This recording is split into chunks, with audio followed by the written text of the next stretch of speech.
Former President Donald Trump and Vice President Kamala Harris finally squared off on the debate stage on September 10th in Philadelphia. The economy and tariffs figured prominently in what could be the only debate between the two presidential candidates before Election Day in November. On this IBD Explains, we break down the main takeaways for investors from the presidential debate. The first question of the night centered on the state of the American economy. Vice President Harris laid out her plan to build what she calls an opportunity economy. I have a plan to give startup businesses $50,000 tax deduction, to pursue their ambitions, their innovation, their ideas, their hard work. I have a plan, $6,000 for young families for the first year of your child's life, to help you in that most critical stage of your child's development. She also mentioned a policy proposal that would provide $25,000 in down payment assistance to first-time home buyers.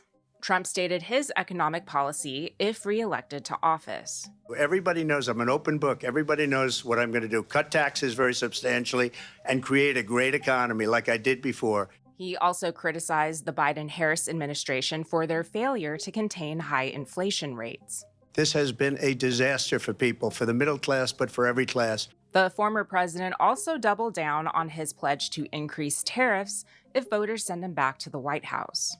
We're doing tariffs on other countries. Other countries are going to finally, after 75 years, pay us back for all that we've done for the world. And the tariff will be substantial in some cases. While in office, Trump imposed tariffs ranging from 10 to 25% on a wide range of products like steel, aluminum, solar panels, and goods from China. Recently, he said he would expand that policy to include blanket tariffs of 20% on all imported goods. That number is higher than the 10% he previously proposed in 2023. The Biden administration has maintained most of those tariffs and announced additional tariffs on $18 billion of Chinese goods in 2024. When I had it, I had tariffs, and yet I had no inflation.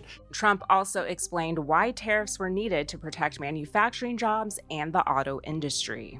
They're building big auto plants in Mexico, in many cases owned by China. They're building these massive plants, and they think they're going to sell their cars into the United States because of these people.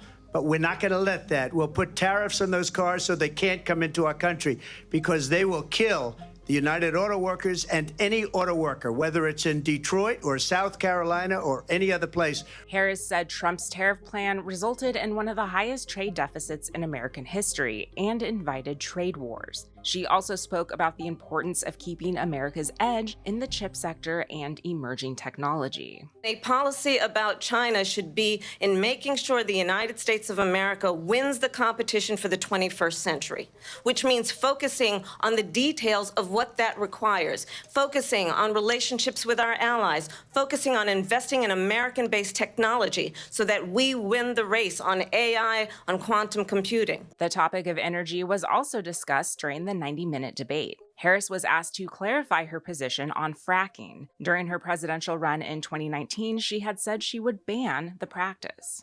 I will not ban fracking. I have not banned fracking as Vice President of the United States. And in fact, I was the tie-breaking vote on the Inflation Reduction Act, which opened new leases for fracking. My position is that we have got to invest in diverse sources of energy so we reduce our reliance on foreign oil. Harris also addressed the issue of climate change by touting the Biden administration's $1 trillion investment in the clean energy economy.